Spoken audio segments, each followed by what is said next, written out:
അയ്യോ ഓട്. എത്ര പ്രാവശ്യം ഞാൻ ഈ വാതിൽ തുറന്നിട്ടുണ്ട്, അപ്പോഴൊന്നും ഇങ്ങനെ സംഭവിച്ചിട്ടില്ല. ഇത് ബാധ തന്നെ. എന്നെ കൊലയ്ക്ക് കൊടുക്കാൻ വന്ന ഒഴിയാ ബാധ. അയ്യോ തല പോയോ.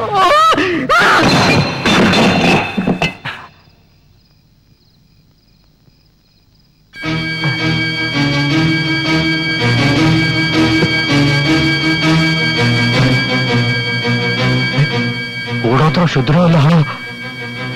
തല പൊട്ടി തെറിക്കുമോ? വേണ്ട, അല്ല തെറിക്കട്ടെ. ഇതെന്നെ തല.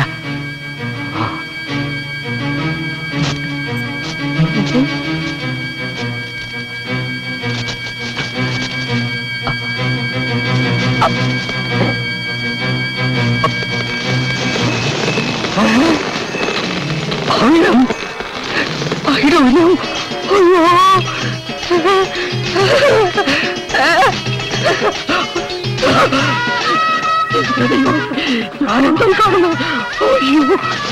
നിധി എന്റെ പൊന്നു ചേട്ടാ.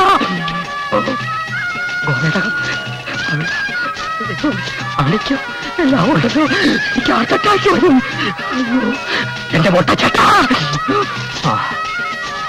ഇനി താഴെ ബാക്കിയൊന്നുമില്ലല്ലോ. ഇത് മൊത്തത്തിൽ കൊണ്ടുപോയി ആരെങ്കിലും എന്നെ തട്ടിക്കളയും. കുറച്ച് സാമ്പിൾ കൊണ്ടുപോയി കോയമ്പത്തൂർ അണ്ണാച്ചിയെ കാണിക്കാം. ബാക്കി ഇവിടെ ഇരിക്കട്ടെ, കുറച്ചായിട്ട് വന്നെടുക്കാം. അയ്യോ എവിടെയാ ഒന്ന് വെക്കുക?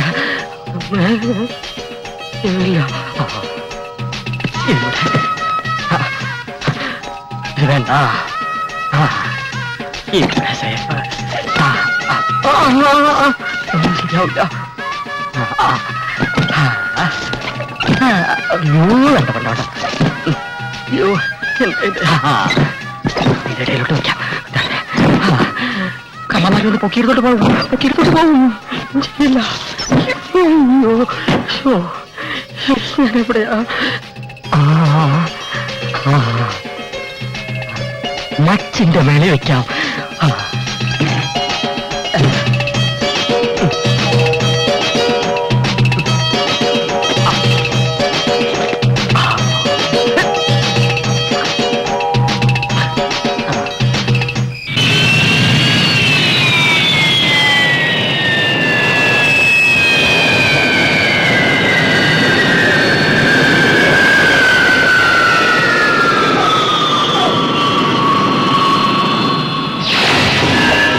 മാൻഡ്രേ, അധോലോകത്ത് നിമിഷാർദ്ധങ്ങൾ കൊണ്ട് കോടികൾ സൃഷ്ടിക്കുന്ന മായാജാലക്കാരൻ. മാന്ത്രികനാണ് ഞാൻ. അംജദ് ലാലാജി അതുകൊണ്ട് തന്നെയാണ് എനിക്ക് രോമന പേരിട്ടത്, ജൂനിയർ മാൻഡ്രേ. എന്റെ ചാണക്യ സൂത്രങ്ങളുടെ ആവനാഴി ഒഴിഞ്ഞപ്പോൾ സമ്പാദ്യങ്ങൾ മുഴുവൻ എന്റെ തലയ്ക്കുള്ളിലാക്കി ഒരു നമ്പ്യാരുടെ കയ്യിൽ ഇന്ത്യയിലേക്ക് അയച്ചു. അത് കൈപ്പറ്റാൻ നിങ്ങളെ വിവരമറിയിക്കുന്നതിന് മുമ്പ് ഞാൻ ജയിലിലായി. സിംഗപ്പൂരിലെ തടവറയിലെ ചുമരുകൾക്ക് പോലും ചെവികളുണ്ടായിരുന്നു. എന്റെ നിശ്വാസം പോലും അടക്കി കഴിഞ്ഞ 5 വർഷക്കാലം കാത്തിരുന്നത് എന്തിനു വേണ്ടിയാണെന്നറിയാമോ? നമ്പ്യാരുടെ കയ്യിൽ അകപ്പെട്ട എന്റെ തലയ്ക്ക് വേണ്ടി, അതിനകത്തെ കോടികൾക്ക് വേണ്ടി. അയാൾക്ക് പോലും അറിയില്ല അയാളുടെ കൈവശമുള്ള ഓട്ടുപ്രതിമയിലെ കണക്കറ്റ സമ്പാദ്യങ്ങളെ കുറിച്ച്. എനിക്കത് വേണം. എന്നിട്ട് വേണം എനിക്കെന്റെ സാമ്രാജ്യങ്ങൾ വീണ്ടും പടുത്തുയർത്താൻ, നഷ്ടപ്പെട്ട എന്റെ ചെങ്കോലും കിരീടവും വീണ്ടെടുക്കാൻ. ഞങ്ങൾ എന്ത് ചെയ്യണം ബോസ്? നമ്പ്യാരെ കണ്ടെത്തണം. പ്രതിമ എവിടെയുണ്ടെന്നറിയണം.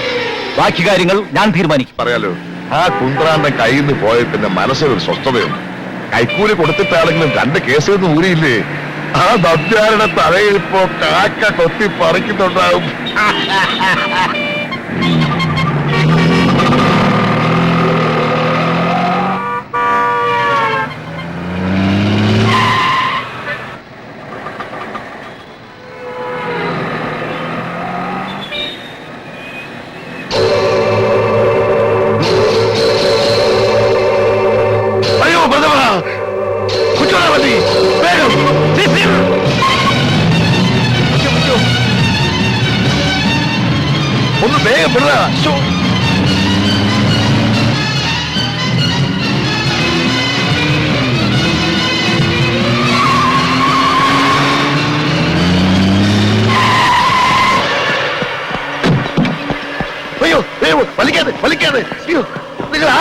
എന്താ വേണ്ടത്? പിന്നെ പറയാം. അയ്യോ ഓ, ഓ. ഓ, അമ്മേ.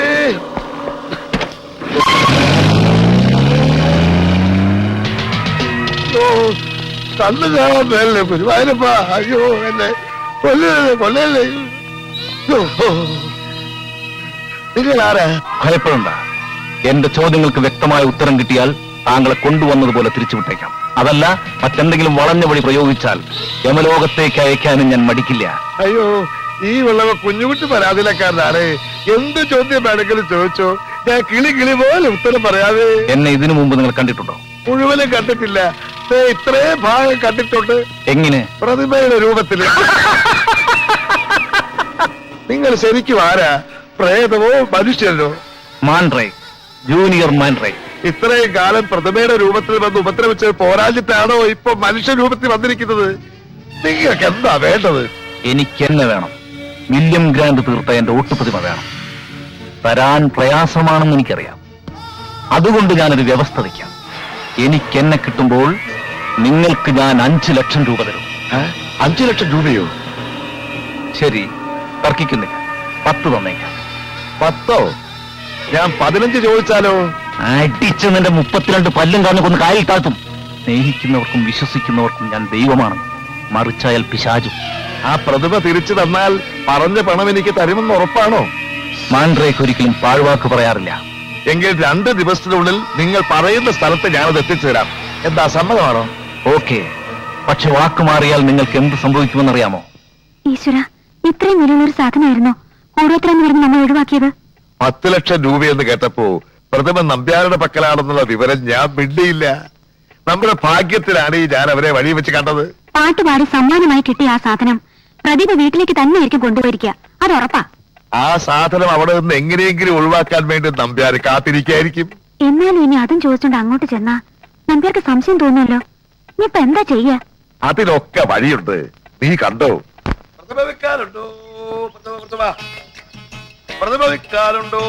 പ്രതിമ പഴയതും പുതിയതുമായ പ്രതിമ വെക്കാനുണ്ടോ? പ്രതിമ കയ്യും കാലുമില്ലാത്ത പ്രതിമ വെക്കാൻ ആൾക്കാരായി തുടങ്ങി. അമ്മോ, ഇതാ ചൂടാ. പ്രതിമ വെക്കാനുണ്ടോ സാറേ? നല്ല വില തരാം. ഏതു തരം പ്രതിമ എടുക്കും? ഇതിന് മേലോട്ടുള്ളതാണേലും മതി. കുറച്ചു ദിവസം മുമ്പായിരുന്നെങ്കിലേ ഒരെണ്ണം തരാമായിരുന്നു. അതോടെ തന്നെ കച്ചവടം കഴിഞ്ഞേനെ. അതുകൊണ്ട് എന്റെ അമ്മായിച്ചും പോയി. എത്ര വട്ടി കത്ത് കാണുമോ ആവോ. അപ്പോ ഇതിലെ പടിഞ്ഞാറോട്ട് പോയാ സാറിന്റെ അമ്മായിച്ചന്റെ വീട്ടിലെത്തുവോ? ഇവിടുന്ന് പടിഞ്ഞാറോട്ട് പോയാൽ അമ്മായിച്ചന്റെ വീട്ടിലെത്തത്തില്ല, അറബിക്കടലിലെത്തും. ഓ, എടോ, വടക്കോട്ട് പോയി തൃക്കുന്ന പുറത്തെത്തണം. അവിടെ ചെന്ന് മേനോ സാർ വീടാന്ന് ചോദിച്ചാൽ ആരും കാണിച്ചു മേലോ സാർ, മേലോ സാർ. വന്നേ പട്ടിമേനന്റെ വീടെന്ന് ചോദിച്ചാ മതി. ഓ, പട്ടിമേനൻ. അതിരിക്കട്ടെ, തനിക്കെന്താ ഈ പ്രതിമ? അതെന്റെ ഹോബിയാ സാറേ. വീട് അലങ്കരിക്കാൻ വേണ്ടി ഞാൻ അത് മറിച്ച് വിൽക്കും. തന്റെ ശബ്ദം എവിടെയോ കേട്ട മാതിരി ഉണ്ടല്ലോ. അതെ സാറേ, ഞാൻ മിമിക്രിക്കാരനായിരുന്നു. ഈ പലരുടെയും ശബ്ദം അനുകരിച്ച് സ്വന്തം ശബ്ദം വരുന്നില്ല. ഓഹോ, അപ്പൊ താൻ ആ നക്കി പാരപ്പിളയുടെ വീട്ടിലും പോയി കാണും. അത് അവന്റെ ശബ്ദത്തിന്റെ ചൊവ്വ. അപ്പൊ വരട്ടെ. ചെല്ല് ചെല്ല്. അതെ, വരണ മകനെ. നിന്റെ അപ്പനാ പാരപ്പിള്ള.